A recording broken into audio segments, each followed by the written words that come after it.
Welcome, everyone. I'm excited to welcome you to today's presentation. Today, we'll be exploring international law in the 21st century. This is a comprehensive educational resource designed to take you from a layman to an expert level. Over the course of this session, we'll cover key concepts, recent developments, and practical insights. So, let's dive in and see what the future of international law holds. Welcome, everyone. Today, we're diving into the fascinating world of international law. Our main purpose is to explore how it has evolved over time, the challenges it faces, and what the future might hold. This isn't just for legal experts. It's designed for everyone: students, policymakers, and anyone interested in understanding how countries cooperate and resolve disputes on the global stage. We'll take an interactive, multi-level approach, starting with basic concepts that everyone can grasp and gradually moving into more detailed legal analyses. My goal is to make this both engaging and accessible, so you can connect the dots between the core ideas and the bigger picture of international law's role in our world. Why international law matters today. Our world is more interconnected than ever before, whether it's through trade, travel, or technology. This interconnectedness means that challenges we face are also global in nature. For example, climate change affects us all, and it requires international cooperation to address effectively. Pandemics like COVID-19 remind us that health crises can spread rapidly across borders, demanding coordinated responses. Cybersecurity threats are another pressing issue. Attacks can come from anywhere and impact multiple countries at once. And with the rise of artificial intelligence, we need international rules to ensure its development is safe and ethical. International law provides the essential framework that guides countries to work together peacefully and find solutions to these shared problems. It's about creating a set of rules that everyone can follow to promote cooperation and stability worldwide. So, in essence, international law is the foundation that helps us navigate the complexities of our interconnected world. Let's take a closer look at the historical context that shaped the development of international law. Starting back in 1648, we have the Westphalian sovereignty, which is often considered the birth of the modern state-based international order. This was a turning point because it established the idea that states are the primary actors, with sovereignty over their own territory and affairs. Moving forward to post-1945, we see the creation of key institutions like the United Nations Charter, the International Court of Justice, and the Bretton Woods system, which laid the foundation for international cooperation and economic stability. Then, during the Cold War and subsequent globalization, there was a significant rise in the importance of human rights and international justice. These issues gained prominence and shifted the focus from just state sovereignty to protecting individual rights and ensuring accountability. Finally, in the 21st century, international law continues to expand, now covering areas like technology, climate change, and the role of new actors such as corporations and NGOs.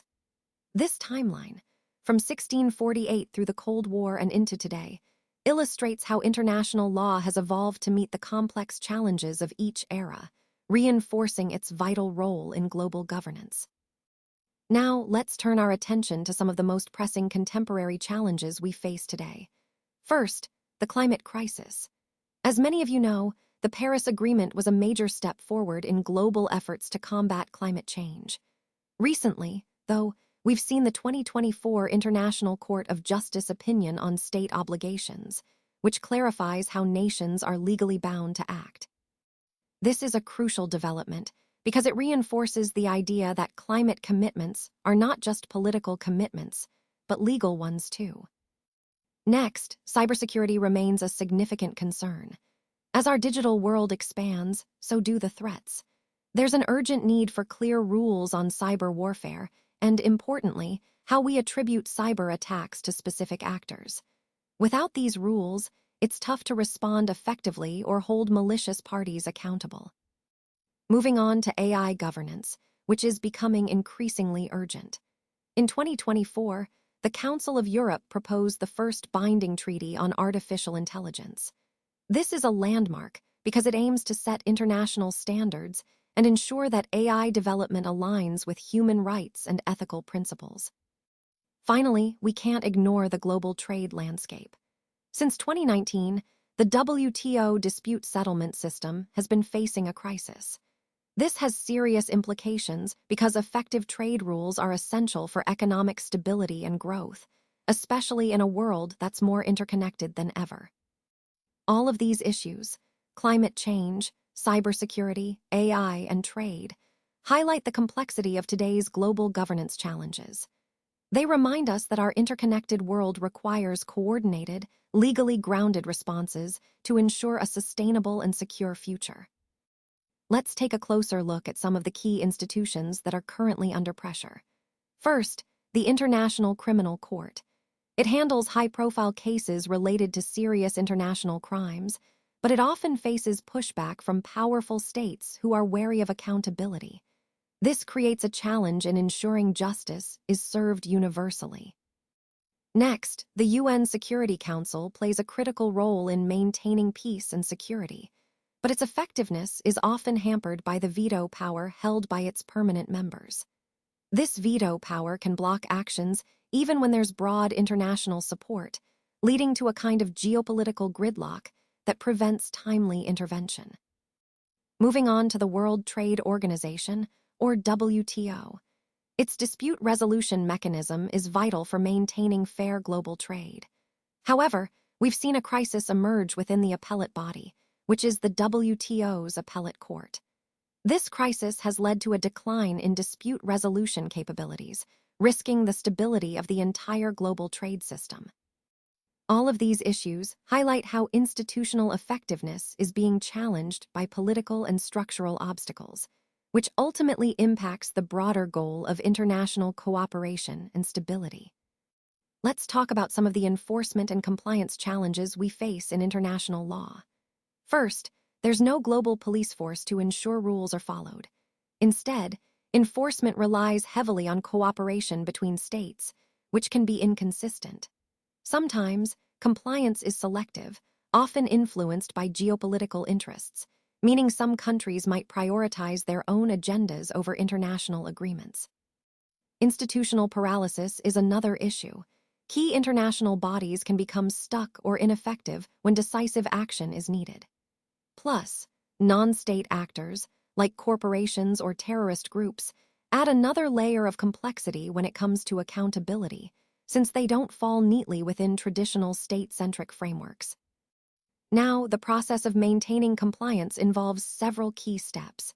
It starts with treaties and customary law, where states agree on rules that set the foundation of international standards. Then, states are responsible for implementing these rules into their national laws.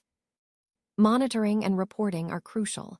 Organizations like the UN, NGOs, and independent observers track how well states comply with their commitments. When disputes arise, mechanisms like the International Court of Justice, arbitration, or mediation come into play to resolve conflicts peacefully. And finally, there are enforcement tools, such as sanctions and diplomatic pressure, that can be used to encourage compliance or respond to violations. All of these elements are interconnected and vital to the overall effectiveness of international law, but they also highlight the many hurdles we face in ensuring global cooperation. Let's look at the path forward. First, predictability. This is about creating stable rules that help govern global relations, making interactions more consistent and less chaotic. It's crucial because when states know what to expect, they can plan and cooperate more effectively. Next, protection. International rules also serve to safeguard smaller states and vulnerable populations, ensuring they aren't overshadowed or exploited by more powerful actors. This helps promote fairness and justice on the global stage. Then, we have cooperation. No country can solve today's complex challenges alone, whether it's climate change, health crises, or security threats. Having a framework that encourages collective action is essential for making meaningful progress. And finally, legitimacy. International rules set standards for how states should behave, which helps establish trust and order. When everyone adheres to recognized norms, It reinforces stability and legitimacy across the system. So all these elements, predictability, protection, cooperation, and legitimacy, are interconnected. They form the foundation for a more stable, fair, and effective international order, guiding us toward a more cooperative future. Now, let's take a look at some of the most exciting innovations happening in international law today. First, we're seeing the development of new treaties specifically focused on emerging fields like artificial intelligence and space commerce. These treaties are essential because they help establish clear rules and responsibilities as these technologies evolve rapidly. Next, climate litigation is becoming a powerful tool for driving change. Through legal cases, citizens and organizations are holding governments and corporations accountable for their environmental impact, pushing for stronger actions to combat climate change. We're also witnessing the creation of digital rights frameworks. These are crucial for protecting individuals, privacy, and freedom of expression in an increasingly connected world. They help ensure that our rights are respected online just as they are offline. Finally, alternative dispute resolution mechanisms are gaining prominence as practical alternatives to traditional courts. These methods can be more efficient and flexible, helping resolve disputes faster and often more amicably, which is vital in a complex global legal landscape. All of these innovations underscore how international law is adapting to new challenges and opportunities, aiming to create a fairer, more sustainable, and more technologically integrated global society. Now, let's look at the educational and policy impact of these initiatives. First, in terms of academic education, this material can greatly benefit law schools and international relations programs by providing up-to-date, practical content that prepares students for real-world challenges. It's about enriching curricula and fostering a deeper understanding of the issues at hand. Next, for professional training, this resource serves as a valuable tool for diplomats and legal practitioners. It helps them stay informed about the latest developments and best practices, which is crucial for effective policymaking and diplomatic negotiations. Moving on to public awareness, simplifying this complex content makes it accessible to citizens, empowering them with knowledge and encouraging informed civic engagement. Finally, in policy development, these tools can assist policymakers in crafting well-informed, effective policies.